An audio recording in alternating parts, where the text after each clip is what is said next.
les européennes. Quelles belles élections. Pourtant, l'engouement pour l'Europe politique est encore très loin d'égaler celle de l'Europe du football. Si les mondes du football et de la politique sont à peu près aussi éloignés que le PS du PSG, il n'est pas rare que l'un et l'autre fricotent ensemble. C'est fini, oui. Nos professionnels de l'élection-réélection savent que la compagnie de glorieux footballeurs vaut presque aussi cher que l'épaule d'un otage fraîchement libéré. Et il est toujours bon d'affirmer qu'on aurait rêvé de faire Clairefontaine plutôt que l'ENA. J'aurais beaucoup aimé être gauche. Même si, et personne n'est dupe à ce sujet, un aspirant président a autant de chances de jouer la Coupe du Monde qu'inversement, un brillant footballeur n'a d'espoir d'atteindre le firmament du pouvoir. 5, 4, 3, 2, 1. Jérémy Ménez est élu président de la République. Le candidat du parti T'inquiète la France a remporté une large majorité face à son rival Pascal Olmeta. Pourtant, quelques fantasques ex-footballeurs ont tenté une carrière politique, endiguant par la même occasion ce fatal déterminisme qu'il est destiné à renouveler le stock de consultants. L'Amérique, je veux la voir et je l'aurai.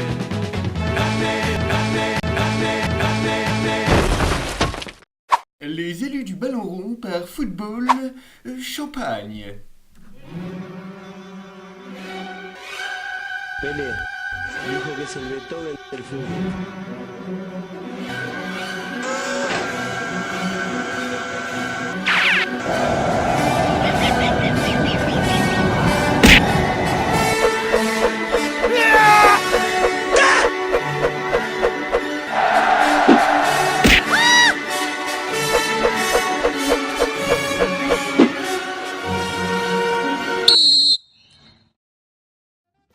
Parmi les footballeurs qui ont osé débuter en politique, et ce sans échauffement, mentionnons d'abord les bons vieux ex-joueurs du championnat, fidèles à leur région comme ils le furent à leur club.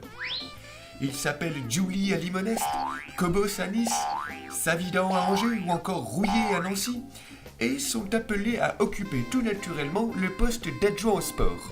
On peut ainsi voir en eux la figure de l'élu local modeste et travailleur, ce qui tranche avec les fanfarons aux déclarations sans lendemain.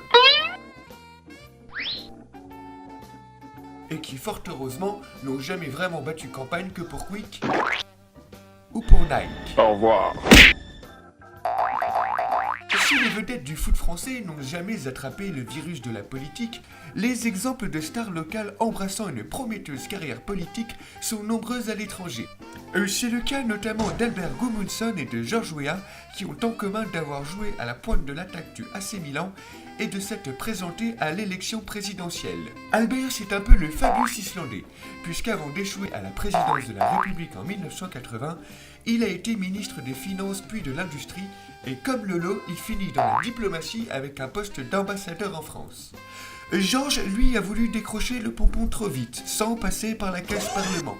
Résultat, une campagne présidentielle partie en boulet de canon avant de s'essouffler et d'être défait au second tour par une économiste sortie d'Harvard. Son ballon d'or et son diplôme bidon de management sportif n'ont pas suffi à convaincre l'électorat libérien. Romario, lui, a répondu à l'appel du Parti socialiste brésilien. Il se présente aux législatives en 2010 en faisant campagne sur le thème très consensuel de la défense des droits des handicapés. Mais une fois élu, l'autre homme aux 1000 buts troque parfois le costume-cravate pour le Marcel. Et là, il se lâche et remet tout en question. La féminité des conquêtes tarifées de Ronaldo ? Moi, j'aime les femmes. Ronaldo aussi aime les femmes. Le professionnalisme de la maman du petit Sepp ? Sepp Blatter, le président de la FIFA, est un voleur corrompu et un fils de... C'est même pas vrai. Ou encore l'intégrité neuronale de Lionel Messi. Vous saviez que Messi est atteint du syndrome d'Asperger ? C'est une forme d'autisme léger. C'est fini, Lionel.